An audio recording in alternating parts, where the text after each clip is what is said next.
मेरा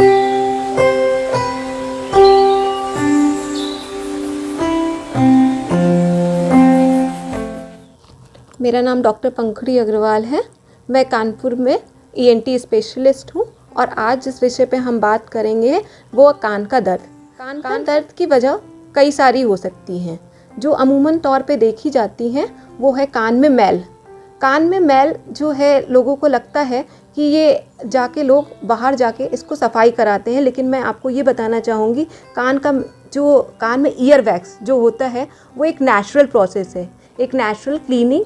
प्रोसेस है जो ईयर का है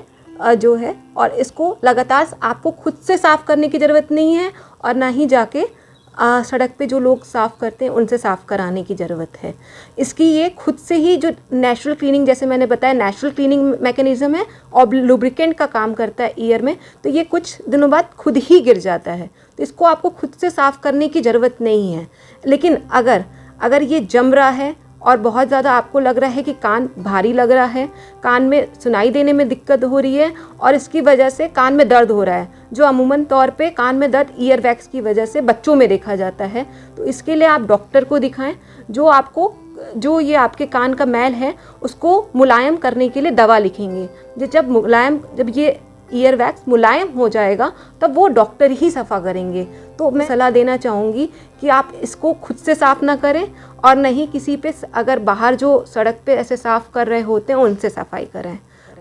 दूसरी वजह जो कान में दर्द होने की है वो है कान में पानी जैसे नहाने के वक्त पानी चला जाता है या स्विमिंग के बाद जब पानी चला जाता है तो हम उसे सुखाते नहीं हैं। अगर एक रुई लेके हमें उसको हमेशा रुई रख के ही पानी को जो है नहाने के बाद सुखा लेना चाहिए, है ना, जिसकी वजह से कान में फंगल इन्फेक्शन ना हो। जब कान में पानी जब मरने लग जाता है तो एक फंगल इन्फेक्शन होने लग जाता है जिसको मेडिकल टर्म में हम ओटोमाइकोसिस कहते हैं, जो अगर बढ़ता जाएगा तो वो एक कान में दर्द की वजह बन सकता है।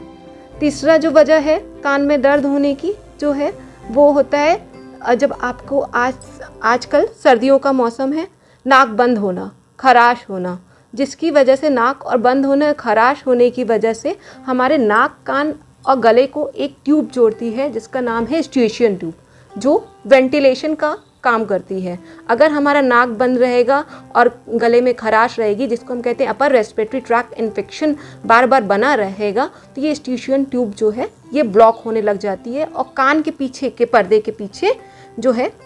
पानी इकट्ठा होने लग जाता है, जिसकी वजह से कान के पर्दे के ऊपर प्रेशर बनता है और कान के पर्दे पे जोर आने की वजह से कान में दर्द होने लग जाता है। अगर बार बार ये ऐसे सर्दी जुकाम होता रहेगा और इसका सही से इलाज नहीं किया जाएगा तो ये पानी इकट्ठा होने के बाद कान के पर्दे पे इतना प्रेशर बनाता है कि कान के पर्दे में छेद हो जाता है और छेद होने के बाद कान से मवाद आने लग जाता है। अगर ठीक नहीं हुआ लंबे समय तक, कुछ लोगों में तो देखा जाता है ये जो पर्दा है ये खुद अपने आप हील हो जाता है जब नाक का इन्फेक्शन ठीक होता है और ये फिर से स्ट्यूशियन ट्यूब जिसको मैंने बताया वो ठीक से काम करने लग जाती है तो फिर अपने आप ठीक हो जाता है। लेकिन अगर लंबे समय तक अगर नाक का बार बार बंद हो रही है नाक और ऐसा उसका निवारण सही से नहीं किया जा रहा है तो ये लंबे समय तक ये आपके कान के पर्दे में छेद रह सकता है और इसके लिए आपको ऑपरेशन भी कराना पड़ सकता है। इसके अलावा जो एक और मैं आपको कान के दर्द की वजह बताना चाहूँगी कि बहुत ही आम वजह है, जैसे कि हमारे बालों में हो जाता है डैंड्रफ।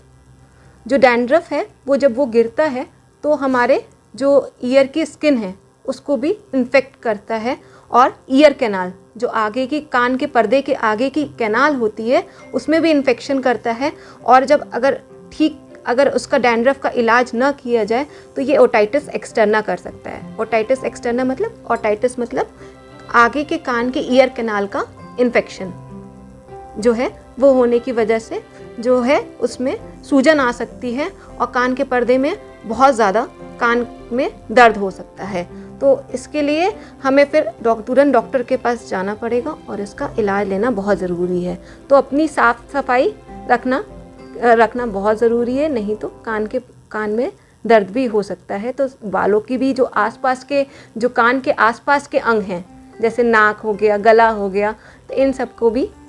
ध्यान रखना है कि इन सब में इन्फेक्शन ना हो, क्योंकि इसका डायरेक्ट इफ़ेक्ट कान पे भी पड़ सकता है। और सफाई रखनी है अपने अपने जो है सिर के बालों की, जिसकी वजह से डैंड्रफ जैसी समस्या ना हो और कान में इन्फेक्शन। एक और मैं चीज़ बताना चाहूँगी जो आपके कान के दर्द की वजह बन सकती है, वो है कान में बच्चे जब कोई फॉरेन बॉडी डाल देते हैं। जैसे कि आप डाल लिया कि कोई छोटा सा कोई टॉय डाल लिया,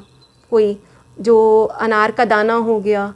जो कोई खाने का सामान हो गया जैसे दाल हो गई, वो डाल लेते हैं, जिसकी वजह से कान के पर्दे में भी क्षति पहुंच सकती है और बच्चों में कान का दर्द उठ सकता है। इसके अलावा एक और वजह जो बच्चों में देखी जाती है कान दर्द होने की और कान बहने की है कि माँ जो है बच्चों को दूध जो पिलाती हैं वो सही पोजीशन में नहीं पिलाती हैं और बच्चों को लेटा के पिलाती हैं। तो हमेशा ये मैं आपको सलाह देना चाहूँगी कि जो माँ बच्चों को दूध पिलाती हैं वो बच्चों का सर ऊंचा करके पिलाएं और सही से दूध पिलाएं, नहीं तो ये मुंह के रास्ते जो मैंने आपको बताया है स्टेशियन ट्यूब जो नाक गले को कान से जोड़ती है, उसके द्वारा कान के पर्दे के पीछे जा सकती है और कान के पर्दे को क्षति पहुंच सकती है। तो हमेशा जब भी दूध पिलाएं बच्चे को सर ऊंचा करके पिलाएं या तो सर के नीचे तकिया लगा के पिलाएं, जिससे जो माँ का दूध है या बोतल का दूध है वो बच्चे के मुंह के द्वारा कान में न जाए और मवाद का कारण न हो।